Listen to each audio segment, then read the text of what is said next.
Well, and still always.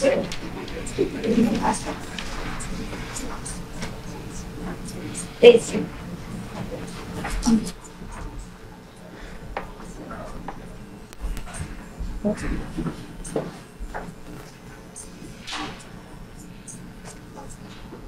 Good evening, ladies and gentlemen. Master Thanh Hải was born in a wealthy Vietnamese family.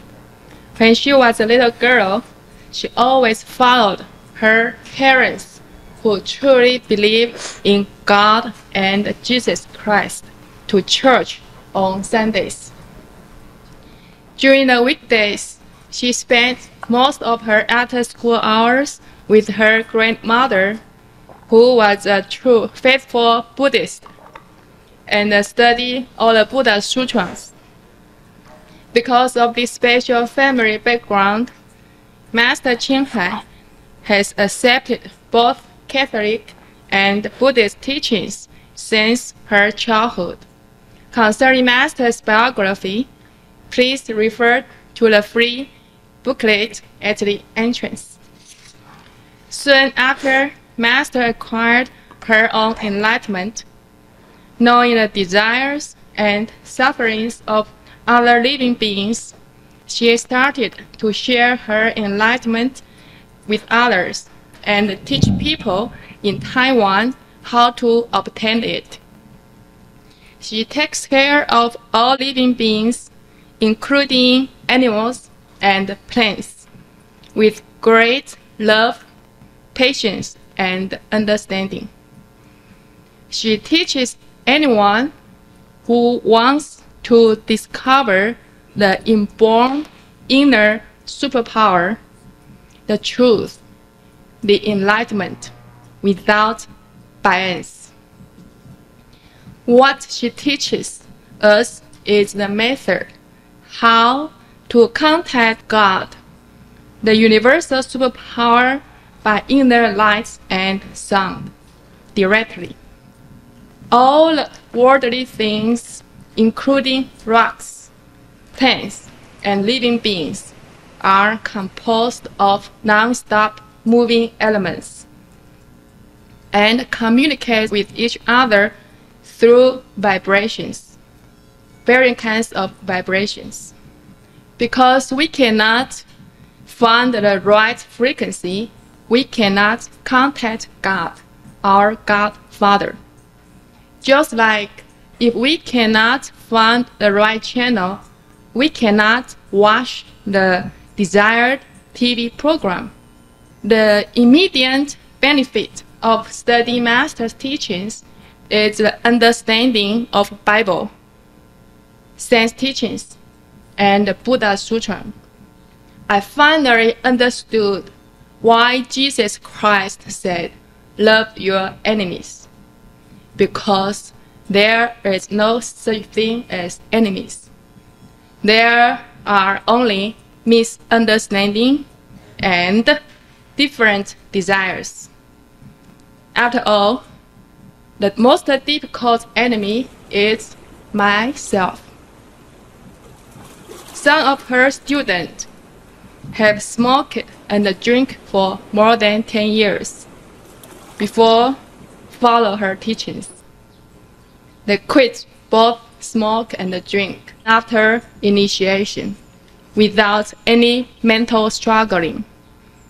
To do or not to do, the answer is absolute. No smoke and no drink.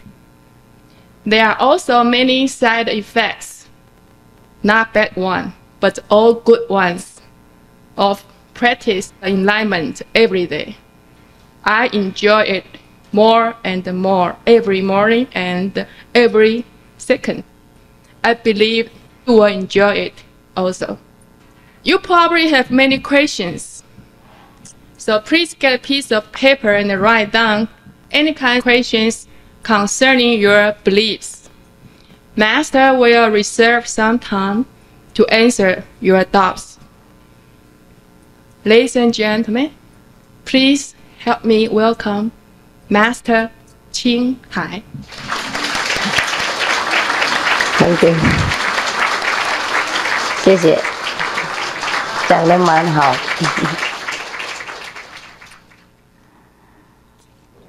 She spoke so well. I wonder if I have any more ideas left. She's stolen everything. Now I will pray to God. Please be merciful and send something. Good evening, first of all. And I'm happy to see you again today. That out of your busy schedule, you still spend some time for me. Some of the brothers from yesterday have come back. It means yesterday's lecture was not so boring. So today will have some hope. It is like this. The truth we all know. We just forgot.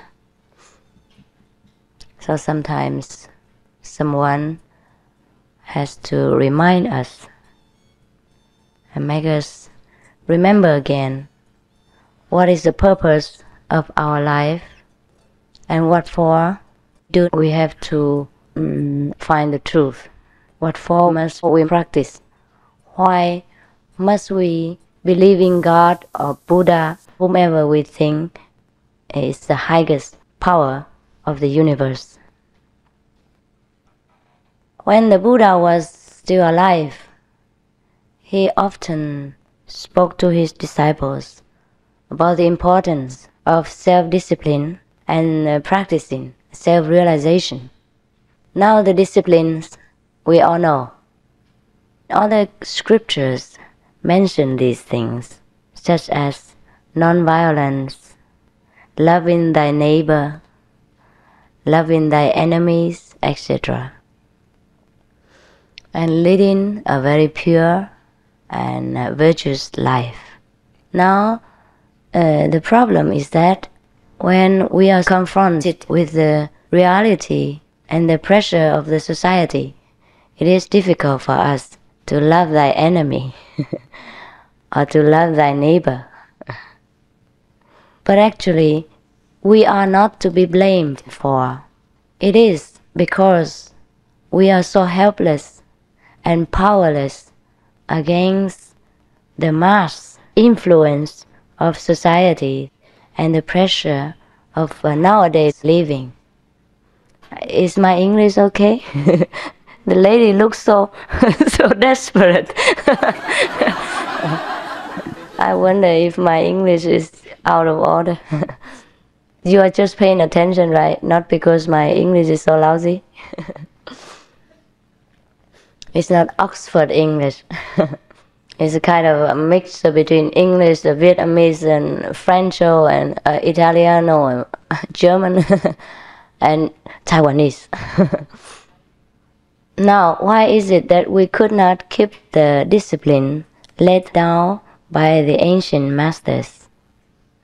It is not because we do not want to, or that we don't make any effort to do so, but it is because we do not have enough power. We are tired, weary of existence. Sometimes we must work hard and we must survive in this ever fast-growing standard of civilization. And then we also have to face all kinds of even more civilized temptations. Before, the temptations were not so civilized. And now it is more civilized society and more civilized temptations. So actually we should make a more civilized approach to guard ourselves if we want to regain our self-respect, self-wisdom, and self-right. Because sometimes it looks like we are lost in the whirlpool of existence, of the pressure, and we seem to lose ourselves. It is not that we lose our body or our desires. It's just that we lose self-control. And self-control is so important to us that we should pay attention. So in the Bible, is it say, what shall it benefit a man if he gains the whole world and lose his own self? And now we all know about this phrase, and we probably repeat it many times. What benefits a man if he so blah blah blah. But then we don't know what it means by losing ourselves. We are thinking, why? I haven't lost anything. I'm just gaining every day.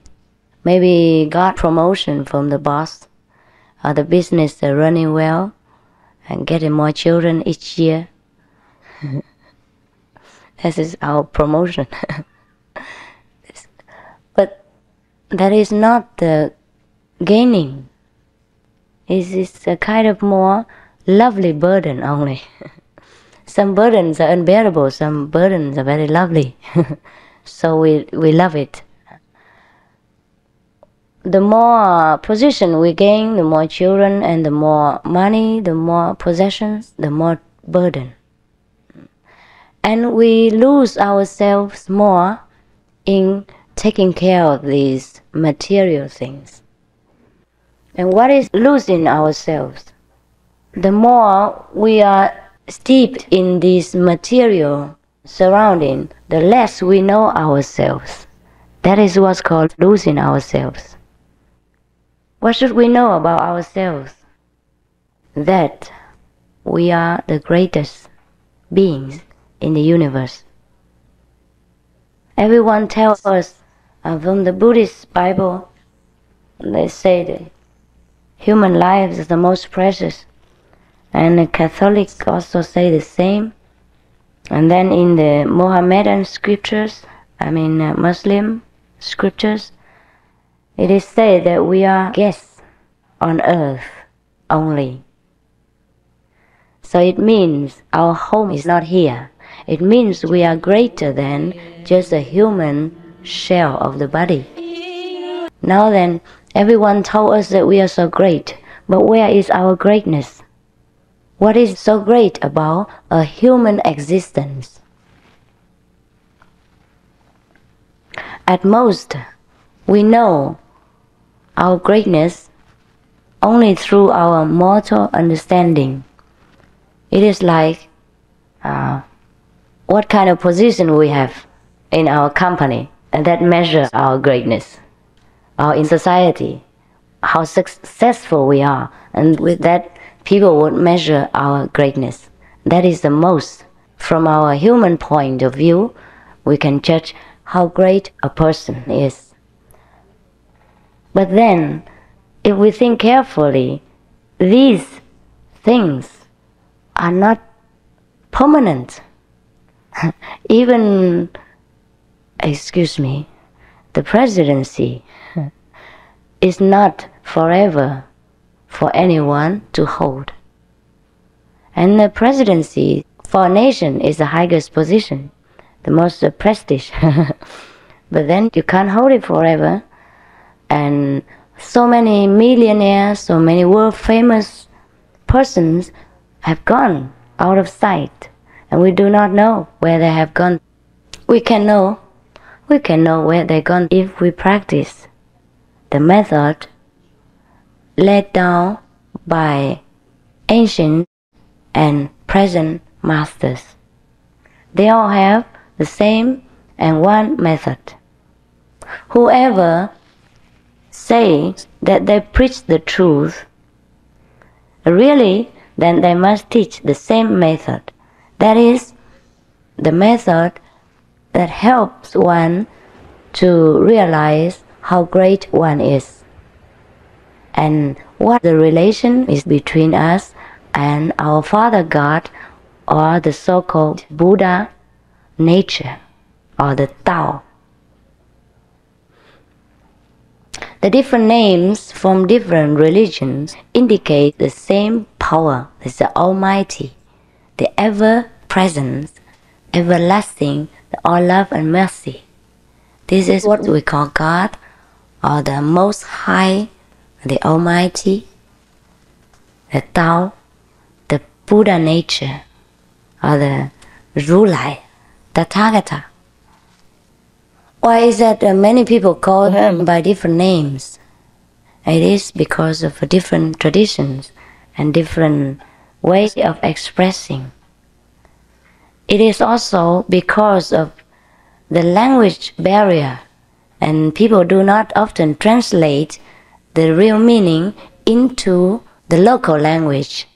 For example, everybody knows Buddha, yeah, and think he is the only one Buddha. No, Buddha is only a title for an enlightened saint. You may even call him Christ. It is like Christ is a title for an enlightened being in the Hebrew language. Then we don't translate it into English, and then we keep calling him Christ or Buddha, and then we think there are only two famous saints, and they're the only ones in the world ever to come and ever will be. And so here we confuse ourselves. Now, in modern times, we have another word, guru. Yes, so now everybody becomes a guru, even I myself. I was so surprised to see on television, Guru Jinghai comes. I said, Jesus, now I became guru. It is good for the Americans because they are now acquainted with the name guru. If the television or newspaper would say Jinghai Fa Shi, that means the Chinese title for guru, then people would shake their heads and say, what is that? Fa Shi. Huh? Or if the Sanskrit person say Jinghai Buddha or whatever, then people will think, no, there's only one Buddha in India and he died 2,000 years ago. And people would fight, thinking I am boasting about myself to have become a Buddha. Actually, to be a Buddha is nothing so terribly out of reach. It is just like you learn for many years and you became a doctor. And so you can learn many years in many ways and become a Buddha. And so do not make a big deal out of a Buddha, and then make a small deal out of ourselves. That is unfair and very self-detrimental. Yeah, self-disrespecting. Yes, because the Buddha also say we all can become Buddha and we all have Buddha nature. That means we and he are equal. But the only difference is he has discovered his Buddha nature. That means his inner treasure, and we haven't. Or some of you might already have. Yesterday I also disclosed to you how to find your Buddha nature, and some of you have found some of it. Yes. So that is a way to become a Buddha. It's so simple and so scientific, nothing mysterious and nothing pushy that cannot be reached by the average person. But why is that we have heard so little about the method of how to become a Buddha? The first reason is that we are so cheated into believing that the only Buddha is Sakyamuni, is Gautama, Siddhartha the prince. We are made to believe this way. The same, we are made to believe that Jesus was the only Christ on earth, and there was no one before, no one after him. But Jesus himself has declared that before him there were other prophets, and he in fact was the reincarnation of those ancient ones. In the research about Jesus, we have read about this. And the Buddha also said the same. Before him, there were countless, numerous Buddhas, as many as the Ganges sand. No? Did he say that? Yeah. Are you not Buddhist? No? No. Okay, never mind about the Buddhas. We're talking about our own Buddha. I'm just referring to this for your reference, for your information. You no need to believe in Buddhism or any ism. You should believe in your own innate heaven. Because the Bible says heaven is within us. I have found it, and so can you. And it's easier to verify the heaven within us than to blow your nose. To blow my nose, I have to first find a piece of paper. And if there is no paper, it's difficult. But to find the heaven within is a matter of seconds and minutes. And I have just told you the reason why we have not heard so much about the Buddha's teaching or Jesus Christ, and that the majority of people could not believe that they can become Christ, that they can become Buddha. It is because we are made to believe. We are so ignorant, we are so stupid, we are so small, we are so helpless, we are nothing, we are sinful, we are so and such and such and so. We are nothing at all, absolute. And then from generation to generation, we are brainwashed. It was forced on us, this kind of false belief. But we forgot the Bible says, all beings are God's creature. And then God made man in His own image. That means we are God, we are the same. And Jesus said, I and my Father are one. When He said, I and my Father are one, then we and Father also are one. If we can realize this, then all our misery will disappear. That's a simple thing. But to realize these things is not a matter of talking and believing that I say so, but you must take some self-training. It's a kind of self-hypnotism. You understand that?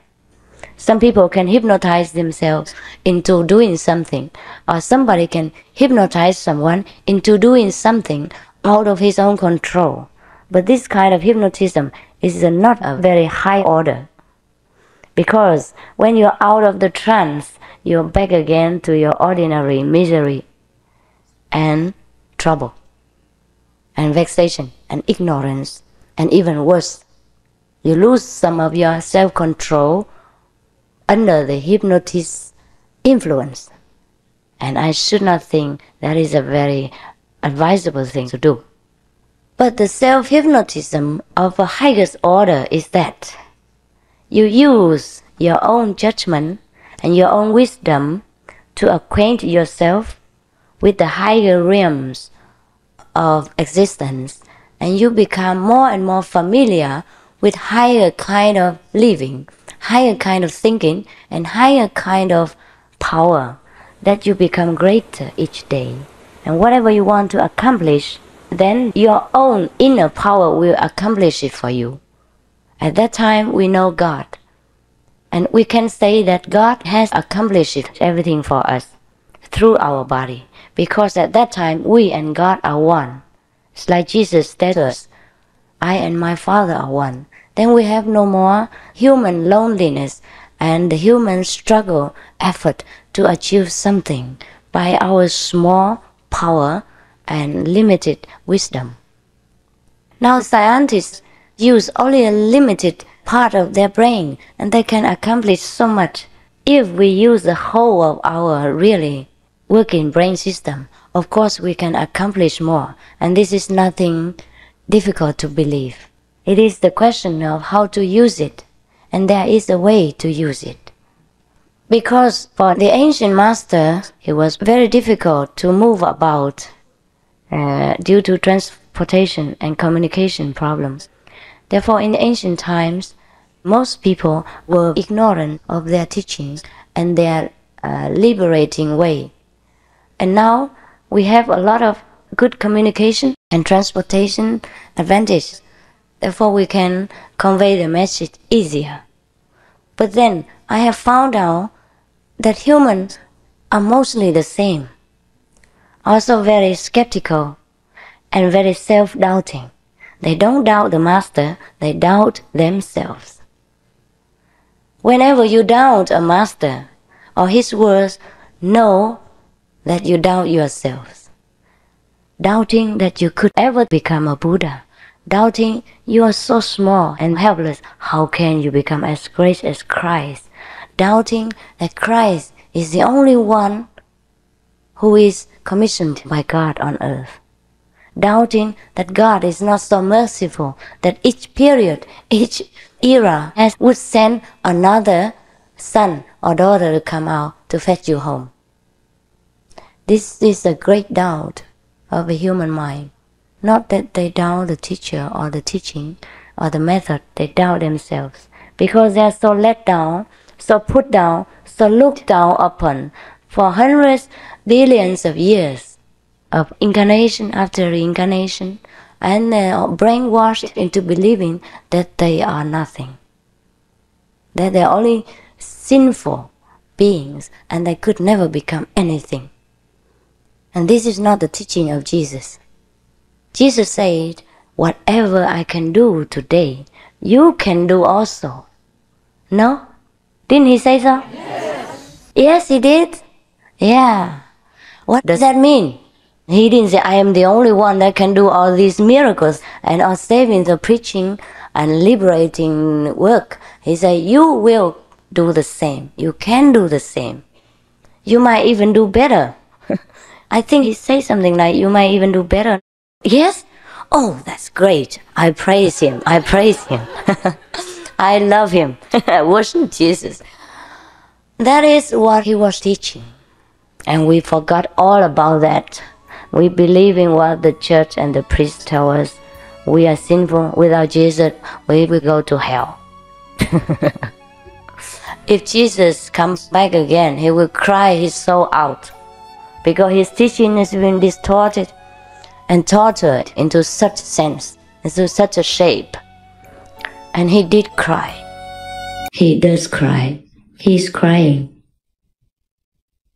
Some of my disciples meditate and contact Jesus inside.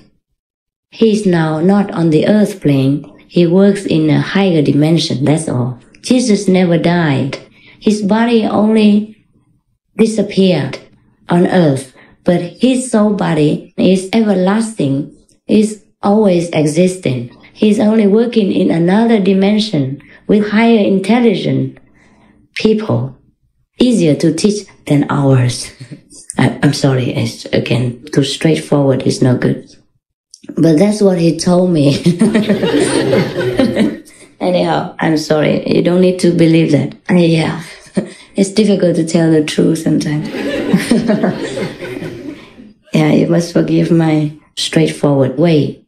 Anyhow, some of my disciples meditate, and because they were born Catholic, Catholic believers, so naturally they will contact Jesus or Maria. And lately, 2 weeks ago, when I was in Taiwan still, she came to me and told me Jesus was crying. And I said, why is that? She said, because he thinks his children believing in his name are going down to the lower scale of existence. Only believing in his name, but not knowing the way to reach him. Therefore, they get no liberation. And then he cries because of his children's ignorance and because of the harm the false belief has done to them. And of course, when I heard this, I also wanted to cry. And my tears did not flow out, it only flowed inside. And that's even more painful.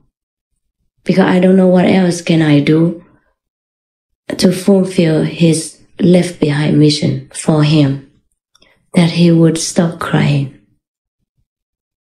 You see, once you have left this physical world, even if you were a very high master, you cannot help the physical beings anymore, except through inner communication, which is very difficult to reach by most human beings, except by some exceptional persons who have a kind of telepathy, inborn nature, or by their own previous life practicing.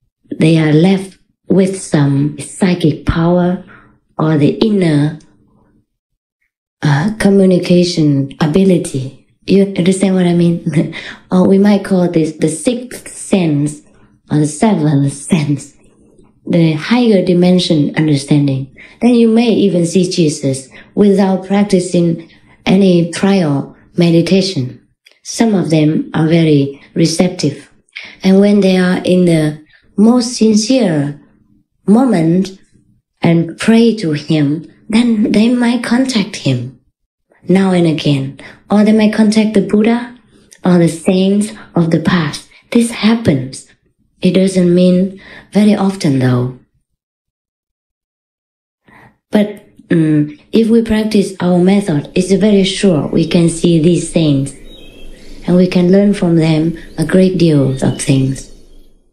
That's how we learn more about the truth, not by word of mouth, not by any preaching or doctrines, but by self-intuition, self-learning. When we go into higher dimensions, we will see different saintly beings of a higher order of intelligence. They might have gone to the higher worlds to teach others, or they might be prepared to teach us in the near future. And they have greater intelligence and more scientific wisdom than us. They live in higher worlds and a higher so-called civilization. What their civilization is, we cannot imagine with our own limited human brain. We can only perceive when we go within by meditation, by deep contemplating. And this way we can offer you through the Guanyin method.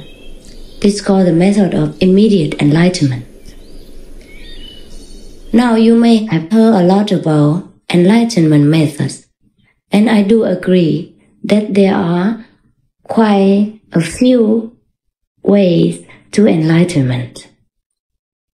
But the highest one is the only road, and you go different way, then you must go through there, and then you go up. And this way is through the inner light and the inner vibration. The vibration, yesterday I told you, is what the Bible says is the Word. That in the beginning was a Word, and the Word was with God, but the Word was God. With God, but was God. So this is what in the Tao Te Ching they say, Tao bu ke Tao, Ming bu ke Ming. The name you cannot name. This is the word in the Bible. And the sharp in the Hindu scriptures. And the Guanyin, or what you call the sound hearing method of the Buddhist canons. In the Buddhist scriptures, the Buddha said that the best and the only way to reach Buddhahood is through contemplating the inner sound, the sound stream. But in the Bible, it doesn't say how you contemplate. It only states that you must go within and listen to the inner sound. 梵文文自心.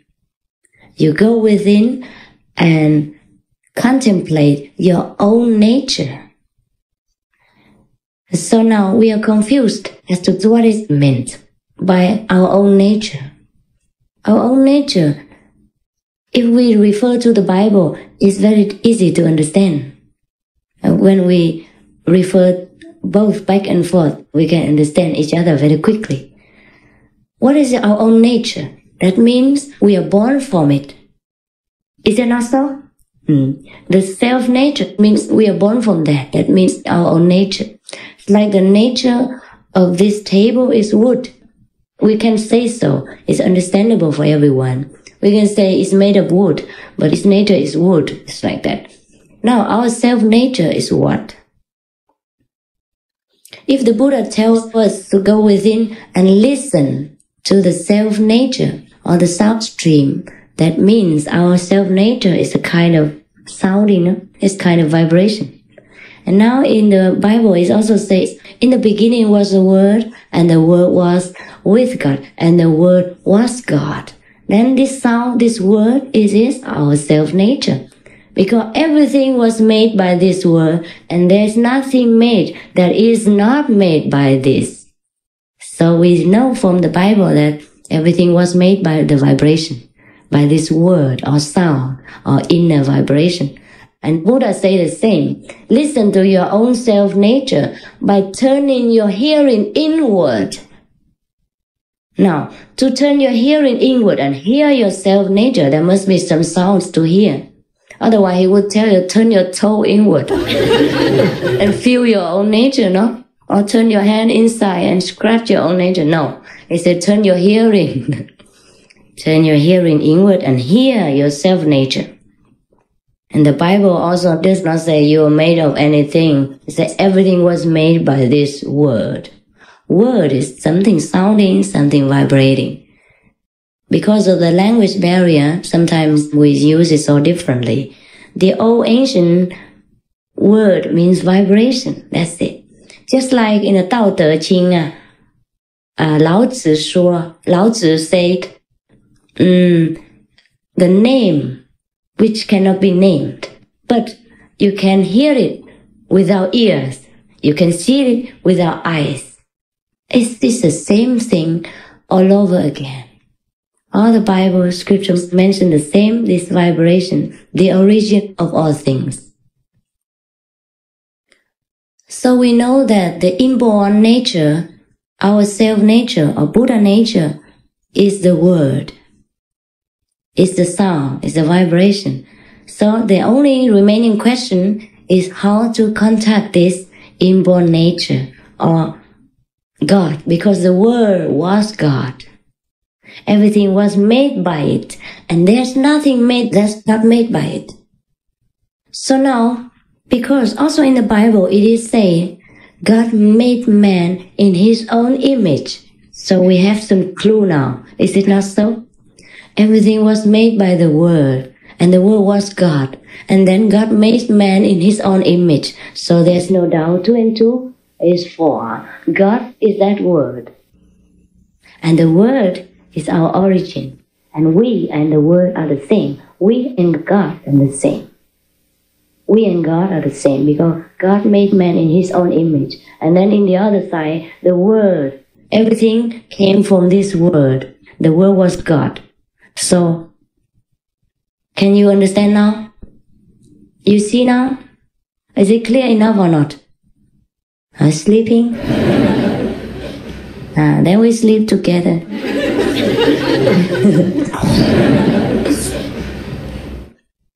If I speak not so lousy, then respond. Because we are studying together, not that I am preaching to you. Understand that? We are all the same nature. Everything was made by God, or this word, or this self-nature. So do not make me a God and sit there like statues and waiting for me to preach to you some high-reaching sermon or things like that. It's very scary. We should become equal in order to understand each other and cooperate in order to communicate. Yeah. I do not like to sit like a guru and such a big deal, make a fuss out of everything. I sincerely want to discuss with you our questions, our problems, which I had before and which I know you now carry in your heart. And if I have discovered something new, I will tell you. And if it's incorrect, you may tell me. If you know something better later, you can also tell me. Yeah, this is a better atmosphere like that. So now we know the Bible and the Buddhist Sutra spoke of the same thing. So the only remaining question is how to find this self-nature or this word or this God. So to know God is to know this word. We come back to the conclusion because the word was God and everything was made by it. And then God made man in his own image. So we come from this word or this God. Actually, the word, if the word was God, now we do some intellectual wrestling just for the sake of fun. Now, if the Bible says the word was God or the word is with God and then the word was God, then why didn't he just simply say, in the beginning was the word? or the Word was God, or in the beginning was God. Isn't that more simple? Why does he have to say, in the beginning was the Word, and then the Word was with God, and then come back again, then the Word was God? Why didn't he say the Word was God, or in the beginning was the Word? Forget about God, or if there is God, then forget about the Word. What is the complication for? Who knows? Please raise your hand. You know? Because before the vibration, God was void. Yeah, that's good. You enlightened. 1 point for you. An A for you. In America, A is good. Yeah. Okay. Oh, thank God. Otherwise, I make trouble. Yeah. Therefore, we learn from Buddhism as that they also say in the beginning there was nothing, non-existence, and then also we learn it from the Tao Te Ching. In Taoism, it also says in the beginning there was nothing, only Tao. And then the Ming, the name came. The name, that is a vibration. The word. In the West, we say the word, and maybe in Chinese at that time they say the name. So the difference between the language makes us confused and make other religions separate and fight each other. This is a pity. We should not do so. And in the beginning, there was only God, or we call the love ocean, and there's nothing at all. No vibration, no light, no darkness, no thinking, no moving. And then the movement arose. That is the word, the vibration. And then everything became created. So actually, the world isn't God, but the Word is God. Without God, there is no word, no sound. And without sound, we don't know God. That is what it is. Probably that's what it means. Just like the ocean, if there are no waves, it seems not like an ocean, but a big pool, a peaceful lake. Yeah? Because the lake is peaceful and there are no waves. So the oceans have waves. We all know that. And the waves arise from the ocean, but the ocean actually has no waves. Is it clear? And also the same thing with all things in the ocean. The fish people, the squid people, yeah, and all the living beings and the non-living beings in the ocean also arise from the ocean. Is it not so? The temperature, the movement in the earth, and the combination of the oceans, the atmosphere, temperature, and movement make all things become existent in the ocean. But they are ocean-born. So similarly, the vibration arises in God's blissful ocean of mercy and love. And then all things combined with the force of nature. There are two forces then that arise. Any movement will kind of create a force, or two forces. One is the pro and one is contra. So we call in Chinese yin and yang. And we call it in Western terminology negativity and positivity.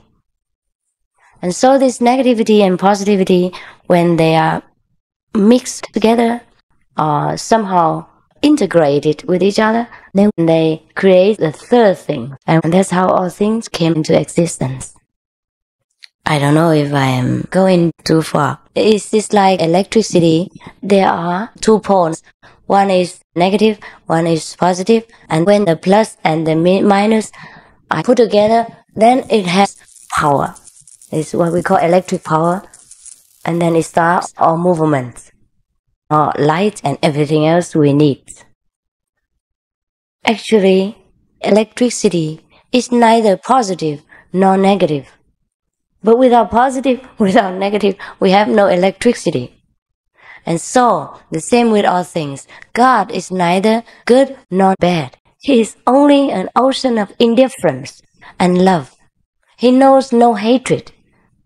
He knows no dirty and no bad and no sins. Therefore, we call him the ocean of love and mercy. He discriminates not between the bad and the good, the beauty and the ugly. So we call him the ocean of love. But the ocean of love may be difficult for us to understand. Therefore, this vibration arose, and then the negative and the positive. And so we have time to compare. And then we begin to understand what is good, what is bad, what is wisdom, what is ignorance then. But it is fun, no? It's fun. If there are no opposite forces, then probably we always be in ignorance. We cannot appreciate God's love and mercy. So it also has some purpose. There is another theory in Buddhism. People believe that there is no God. So the Catholic people call the Buddhists atheists. Is that the right word for it? Meaning non-believers, pagans. No, the Buddhists deny that they are atheists. They say, of course they don't believe in God, but they believe in Buddha. So both of them are fighting desperately, intellectually. I think the Buddha meant, when he said there is no God, he didn't mean to believe in a non-God. He only meant that there is no personal God, or one who sits there and says, you are bad, you are good, and punishes this one and gives reward to that one. But what he meant is the ocean of love and mercy, which has no name. And the name which you cannot name is a real name. So actually all the countries, in different countries, people, enlightened people are speaking in a different fashion. And so the unenlightened people are easy to get into confusion. Besides, there is a big mechanism of priestcraft. Unenlightened priests and priestcraft, which scare people into all kinds of things in order to catch the devotees for their own selfish motive or their own desire and thirst for power and fame, and that's the only reason. If they were all enlightened, then they could respect all kinds of religious scriptures and understand how to go inside and get themselves in contact with God and then know all things without having to refer to the language. That is what Lao Tzu called knowing without knowledge. And then he also say the wise are similar to the ignorant. Anybody understand this? Why is that you become so wise and then you look like an ignorant? You know? Anyone knows? I give you $5. $10? No? Priceless answers. Nobody knows. Yes. Oh, behind you is first. So maybe. Yeah, that's you. That's you. I'm sorry, he's first. Yeah. Why not really wise? Why does not say anything to show that he's wise because so people can get it. Yeah, I got it. I got your idea. He means that the wise one knows that the stupid one would never agree with him anyhow. Is it not so? Because he's doing things and seeing things so differently. So he does expect the stupid ones to understand him. Therefore, whatever the stupid ones say, the wise man says, yeah, maybe like that. Okay, you carry on. Is it not so? Yeah, this is similar like that. And do you have any different ideas? I thought it could mean that the more you learn, the more you study, the less you really realize from that. It can appear very good now, because you don't make comments. Oh.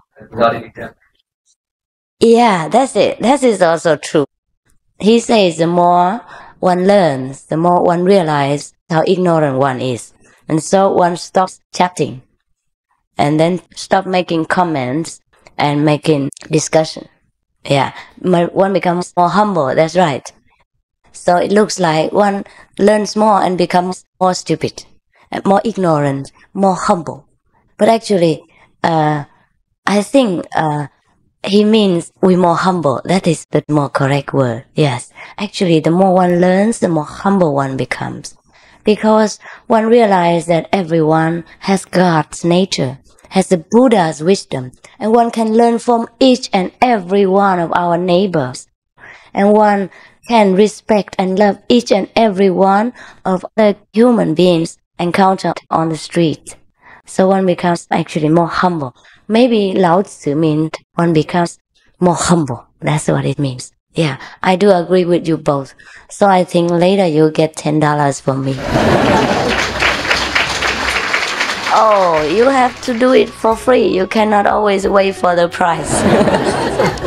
But anyhow, I have said it, so you get it. Yeah, this is good. So what is it that makes one so humble? It is the vast knowledge of the universe that one could never understand enough that makes one humble. When, for example, when we are in primary school, we learn how to add numbers, like 4 and 4 makes 8, and 3 and 3 makes 6, and later we learn more complicated things.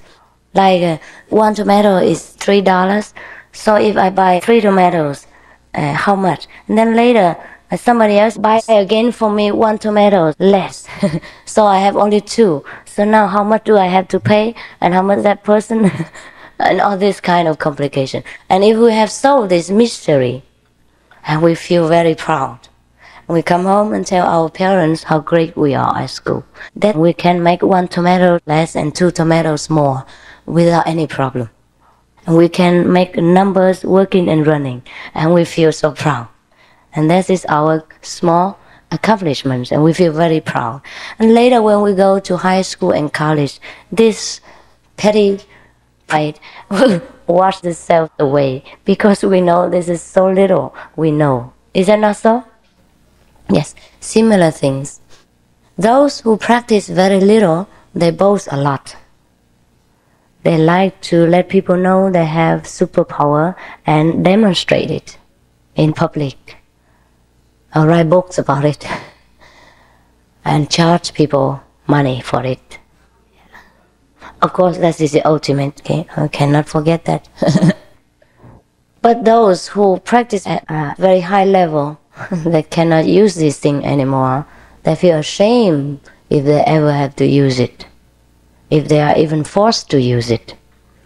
Remember the story of Moses? When he came back to his kingdom before, he was banished for a while, and he went to the desert.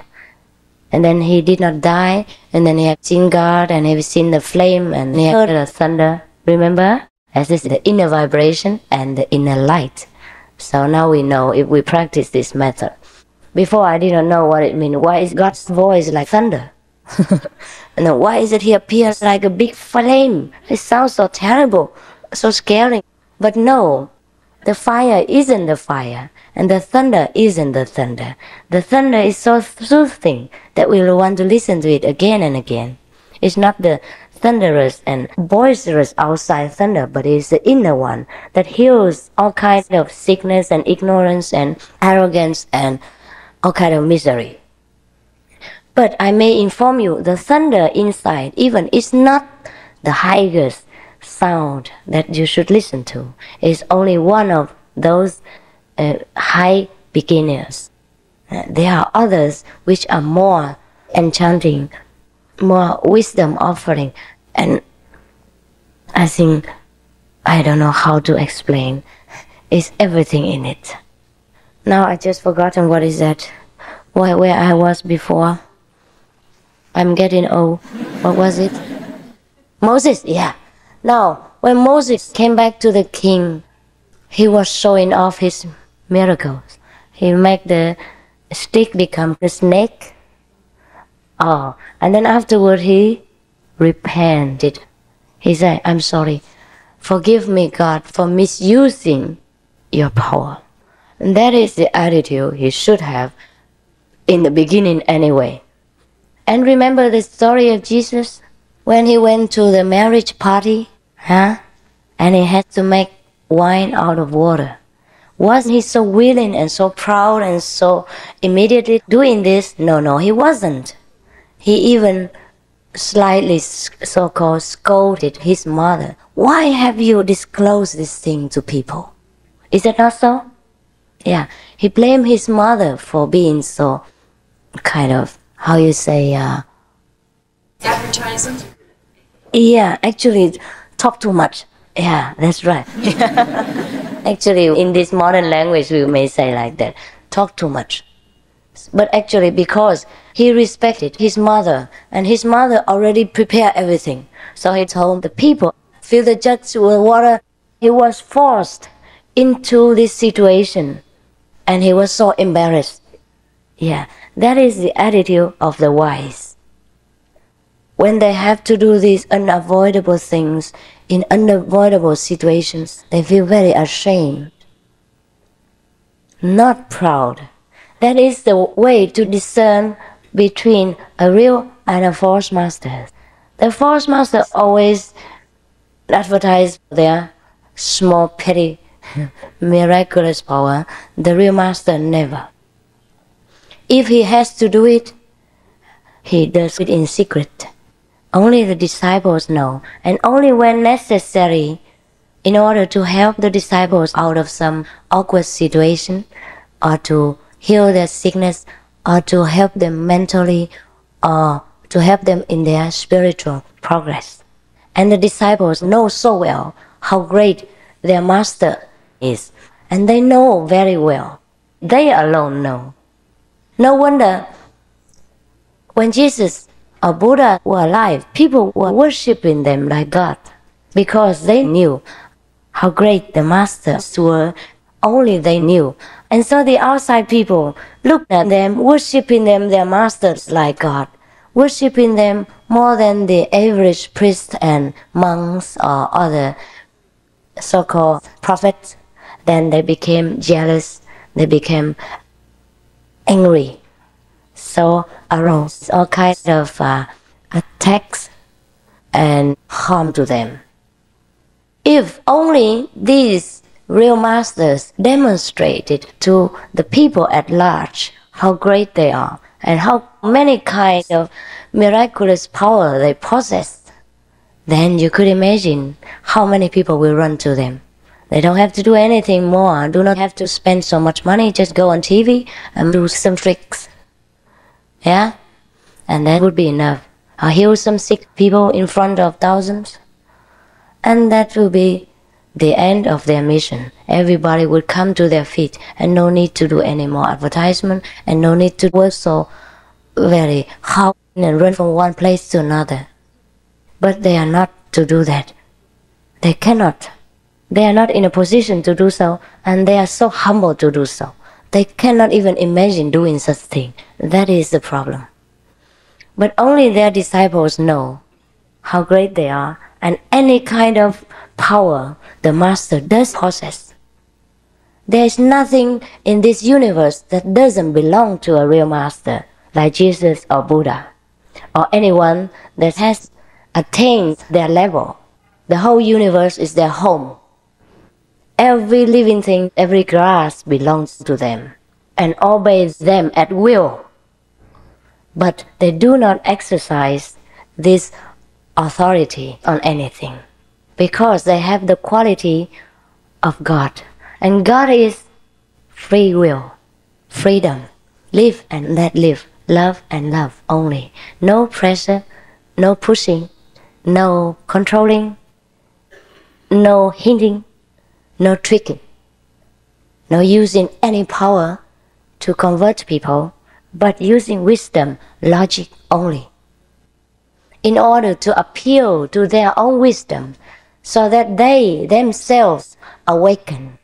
They awaken themselves, not by any power or hypnotism.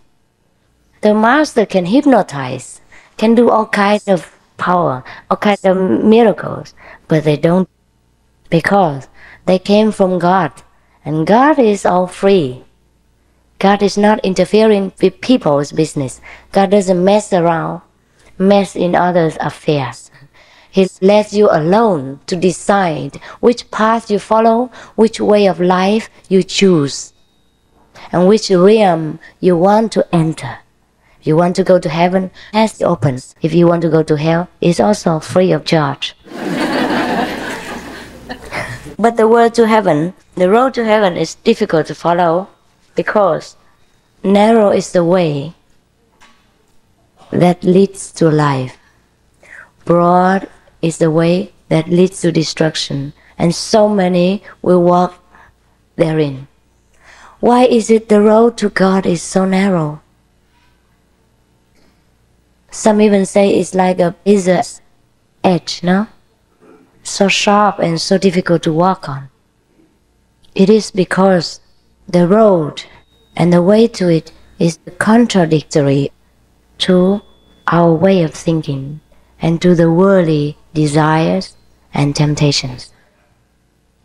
We have to swim in the ocean, but also have to protect our clothes from getting wet. That's how hard it is. We have to live in this world with all temptations and struggles, and yet we have to keep discipline and purity like the lotus born from the mud, but so pure and clean and so fragrant. And that's how we have to become saints in hell. In Buddhism, there is a saint. Legend has it that he is forever in hell, because he vowed to save the sentient beings in hell. Now, we imagine no one can live in hell, because hell is so hot, full of fire and all kinds of punishments. How can a saint, a bodhisattva, it means a Buddha of the second degree, can live in hell and forever live there? It is possible. By the force of compassion and the power of love, you become immutable to any harm and to any traps.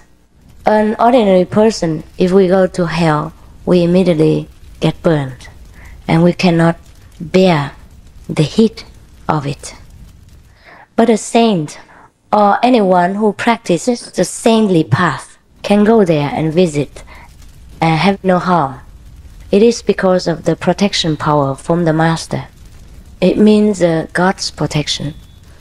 Now we all know that we all have God inside, because God is within you. We are told like that in the Bible. Then why couldn't we find Him? Because we're too busy. We have no time to make contact with Him. And whenever we have time, then we go to church. And then we talk a lot. We sing a lot. Also busy. Busy looking at the words in the Bible, otherwise we will sing it wrong.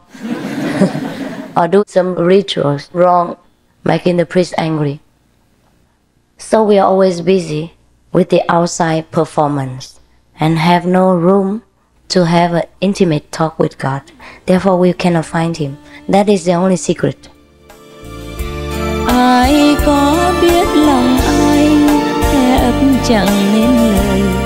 Hãy nhìn trong đáy mắt, bao sóng tình lên khơi. Tình vui hàng lý dập, tình nồng đôi cánh môi. Người ơi, người ơi, người ơi.